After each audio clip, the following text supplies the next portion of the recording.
அன்பு நெஞ்சங்களே, இறைவன் நமக்கு தந்த புதிய நாளிலே இறைவனுக்கு நன்றி கூறி இறை வார்த்தையால் நம் வாழ்வை பயனுள்ளதாக மாற்றுவோம். இறைவன் நம் அனைவரை நிறைவாக ஆசீர்வதித்து பாதுகாத்து வழி நடத்துவாராக. இன்றைய நற்செய்தி வாச சிந்தனை, பரிசேய வரி தண்டுபவ ஓமை. லூக்கா நற்செய்தி நூல் பிரிவு 18, இறை சொற்றொடர்கள் 9 முதல் 14 முடிய. இதன் விளக்கம் அறிவோம். பரிசேய வரி தண்டோரை பற்றிய ஓமை மட்டுமல்ல இது என லூக்கா சுட்டிக்காட்ட விரும்புகிறார் என தெரிகிறது. அவகாலத்தில் வாழ்ந்த பக்தி நெறியாளர்களும் பரிசேயிடம் காணப்பட்ட மனப்பாங்கை கொண்டிருந்தனர். பிறரை இவ்வாறு இகழ்ந்து புறக்கணித்து வாழும் போக்கு அன்னாரை கடவுளிடமிருந்து விலக்கிவிடும் என்று எச்சரிக்கும் ஓமை இது. பரிசேயர் செய்த இறைவேண்டல் தற்பெருமை மிக்கதாக காணப்பட்டது. தம்முடைய பக்தி நெறி பழக்க வழக்கங்களை, நோன்பு, 10 கொடுப்பது போன்றவற்றையும் பட்டியலிட்டு கடவுள் முன்னிலையில் வரி தண்டோரிலிருந்து தூர விலகி நிமிர்ந்து நின்றவராய் பரிசேய இறைவேண்டல் செய்கிறார். பரிசேய திருச்சட்டத்தின் சடங்குசார் நிபந்தனைகளை மிகவும் கண்டிப்பாக கடைபிடிக்க விரும்பினார்கள்.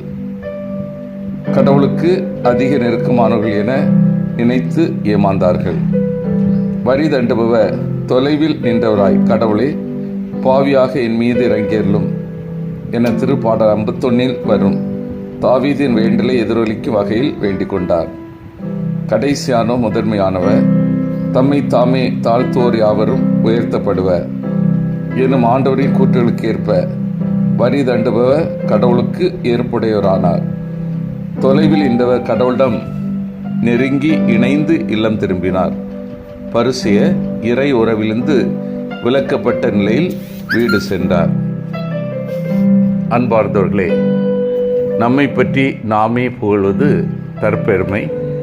அடுத்தவர் நம்மை பார்த்து வியந்து பேசுவதுதான் புகழ்ச்சி.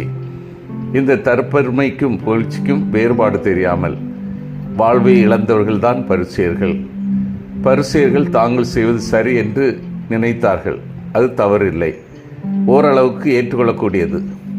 ஆனால் தாங்கள் செய்வது மட்டும் தான் சரி என்று நினைத்தார்கள். இதுதான் மிக பெரிய தவறு. இதனைத்தான் இயேசு நேரடியாக கண்டிக்கிறார். இயேசு எப்போதுமே தன்னை பற்றி உயர்வாக பேசியதில்லை, ஆனால் மக்கள் அவரை உயர்வாக பேசினார்கள்.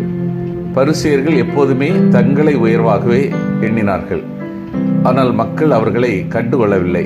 இது அவர்களுக்கு தெரியாமலும் இல்லை. ஆனாலும் தங்களது அதிகாரத்தினால் மக்களை அடிபணிய வைத்தனர். தாங்கள் நினைத்ததை சாதித்தனர். இப்படிப்பட்ட தற்புகழ்ச்சியை இயேசு கடுமையாக எதிர்க்கிறார். 2 மனிதர்கள் ஆலயத்திற்கு ஜெபிக்க செல்கிறார்கள். ஒருவர் பரிசேய, மற்ற வரி தண்டுபவர். ஆனால் 2 பேரும் ஜெபித்தார்களா? உண்மையில் யாருடைய ஜெபம் கடவுளால் கேட்கப்பட்டது, யார் உண்மையில் ஜெபித்தார்கள் என்பதை நாம் பார்ப்போம். முதலில் பரிசேய. அவருடைய வார்த்தைகள் நிச்சயமாக ஜெபம் அல்ல, மாறாக அது தற்புகழ்ச்சி. தன்னை பற்றி கடவுளிடத்தில் பேசுவதை காட்டிலும் தன்னை புகழ்வதில் அதிக சிரத்தை எடுக்கிறார். கடவுளிடத்தில் பேசுவதை காட்டிலும் தன்னை பற்றி சொல்வதில் அவர் ஆர்வம் காட்டுகிறார். இது உண்மையான ஜெபம் அல்ல. தற்புகழ்ச்சியும் செருக்கும் என்றைக்குமே நமக்கு அழிவைத்தான் தரும். கர்வம் கொண்டவர்கள் நிச்சயம் ஜெபிக்க முடியாது. வரி தண்டுபவர் தொலைவில் நிற்கிறார். கடவுளிடத்தில் நெருங்கி வர தனது பாவங்கள் தடையாக இருப்பதாக எண்ணுகிறார். அவரிடத்தில் குற்ற உணர்ச்சி காணப்படுகிறது. தன்னை மிகப்பெரிய பாவியாக எண்ணுகிறார்.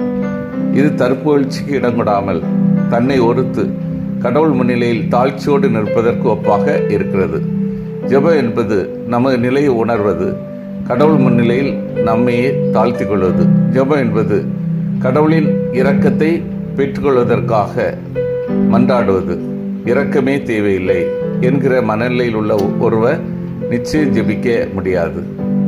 தற்புகழ்ச்சியும் மற்றவர்களோடு நம்மை ஒப்பிடுவதும் நாம் கடவுளோடு பேசுவதற்கு தடையாக இருப்பவை, ஜெபிக்கின்ற மனநிலையை கெடுக்கக்கூடியவை. எனவே கடவுள் முன்னிலையில் ஜெபிக்கக்கூடிய மனநிலையை பெறுவதற்கு தாழ்ச்சியை நாம் கேட்போம். தாழ்ச்சி மனநிலையோடு ஜெயிப்போம். சிந்தித்து தியானித்து செயல்படுவோம். நான் தாழ்ச்சியான உள்ளத்தோடு இறைவேண்டல் செய்கின்றேனா? எனது நற்செயல்களால் நான் கடவுளின் அருகில் உள்ளேனா? பிறரை தாழ்வாக கருதும் மனநிலை என்னிடம் உண்டா? மன்றாடுவோமாக. வல்லமை மிக்க இறைவா, நாங்கள் அனைவரும் தாழ்ச்சியான உள்ளத்தோடு இறைவேண்டல் செய்யவும், எங்களது நற்செயல்களால் உமது அருகில் வாழவும், பிறரை தாழ்வாக கருதும் மனநிலை எங்களிடம் அகலவும் உதவி செய்யும். ஆமீன்.